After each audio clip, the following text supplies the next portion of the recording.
Thanks again for staying with us. We continue here. The Finance Minister Enoch Godongwana had to postpone the budget speech for the first time since the dawn of democracy.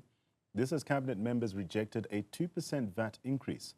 Joining us to make sense of what this means for South African politics is Dr. Levy Ndou, who's a political analyst. Dr. Ndou, good to have you on the program this evening. So President Cyril Ramaphosa insists that the budget postponement is not a crisis.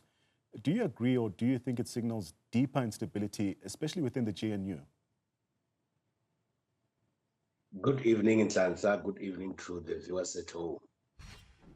Well, one would expect President Ramaphosa to say what he said when he says there's no crisis, because in any way he had to manage the fears of South Africans and the embarrassment that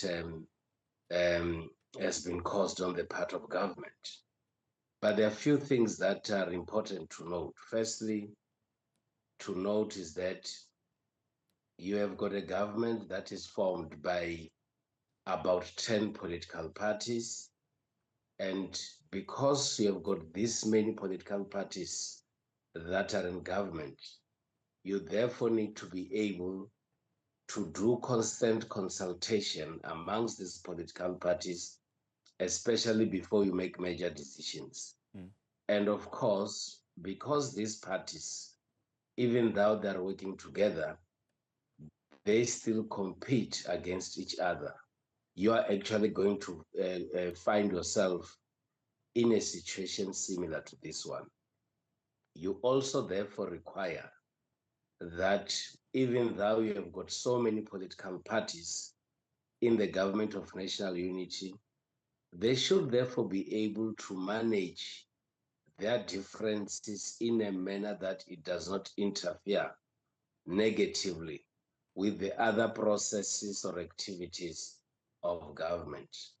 One would have expected that the budget had to be presented, it gets debated by members of parliament, and then financial resources are therefore distributed to different government priorities. And of course, because that has not happened, the work of parliament is negatively affected. Programs of government would also be negatively affected. And more importantly, this does not put a very good picture of the government of national unity. Quite right, Dr. Ndou, because this disagreement, especially on this reported VAT increase, led to this delay. What does this reveal about, especially the balance of power within the GNU? It reveals a number of things. The first will be that even though we are frustrated, it could be good that now we know that before any major announcement or decision is made, parties in the government of national unity would meet, discuss, and therefore agree. Two, it talks to an element of being able to understand, embrace, argue, and convince each other within specific time frames so that the work of government is not negatively affected.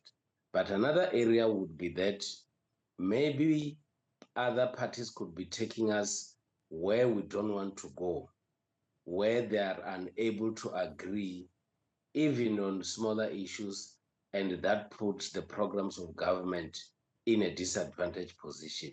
I hope that is not the case, but what becomes primary is that those that are given responsibilities to lead us should be able to do their work in a manner that it does not put the government's complexion or picture in a bad light. When listening to the president's recent statements, he compared this to budget disputes, especially in other coalition governments, like in Germany, for instance. How does South Africa's GNU then compare to coalition models in other countries? We are still very young and very new in these arrangements. What we have observed in the past have been the inability to cooperate, to work together, and mainly not to agree.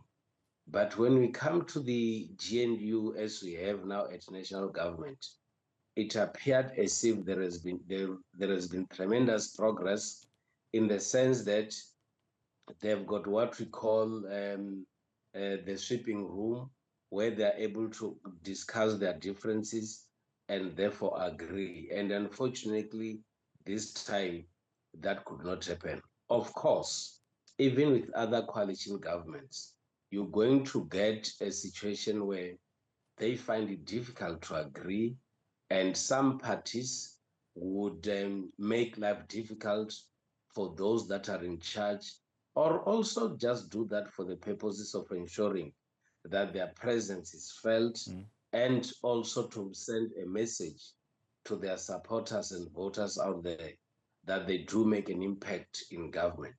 The unfortunate part is that such is accompanied by negativity, bad image on government, and also some people will see this as mere politicking.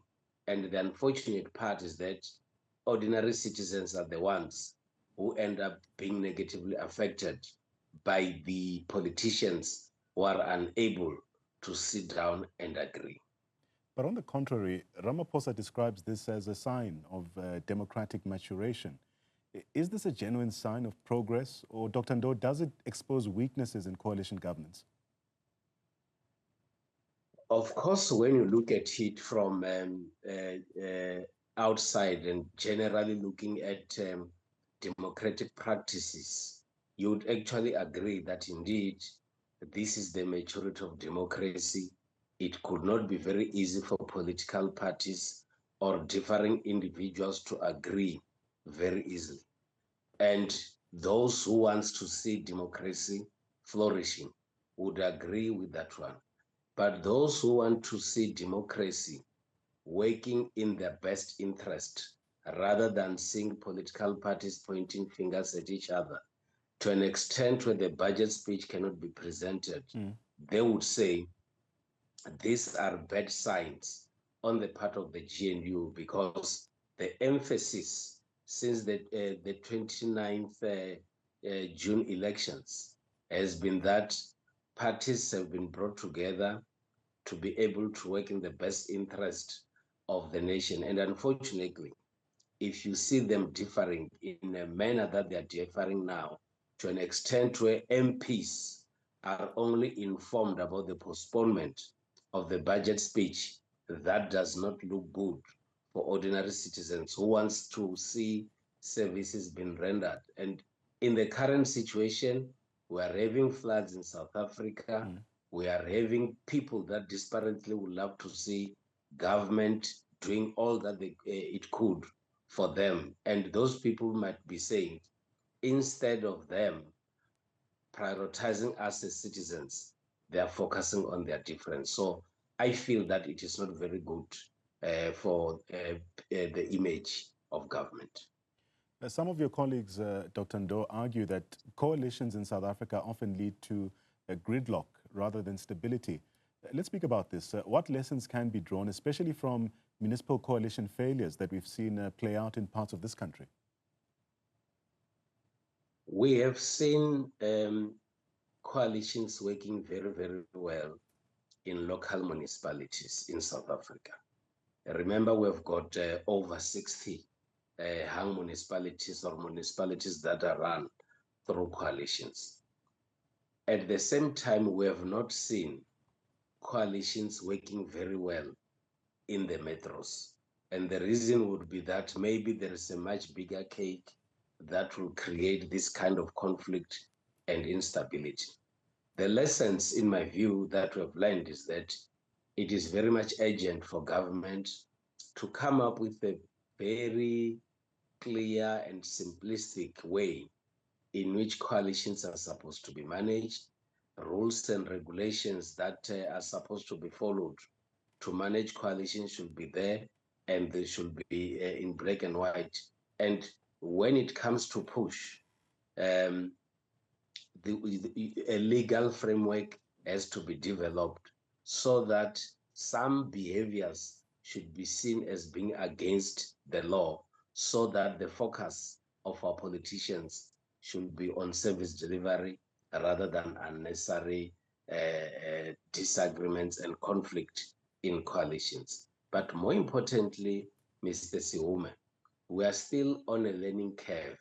And I think what we see in the GNU, what we have seen in the different metros, gives us a better chance to be able to develop much better ideas on how best these coalitions should be managed.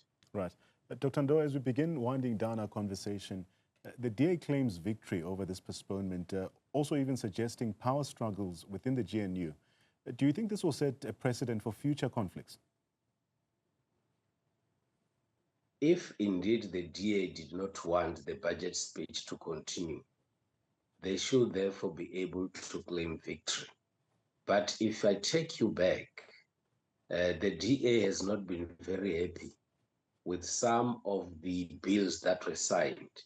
And one of the issues that they cited was that they might not cooperate when it comes to the budget. And I think this is exactly what they've done. But we also do know that it has not only been the DA that was opposed to this, also other members of other political parties were opposed. But it is in the nature of politics that political parties and their leaders would want to claim victory, especially when things happened in their favor. And I think what the DA is doing exactly what to expect from political leaders and political parties. Dr. Levy Ndou, a political analyst, thank you so much for your insights. The unfolding dynamics within the GNU do highlight these challenges of coalition governance, but also the delicate balance between political negotiation but economic decision-making as well.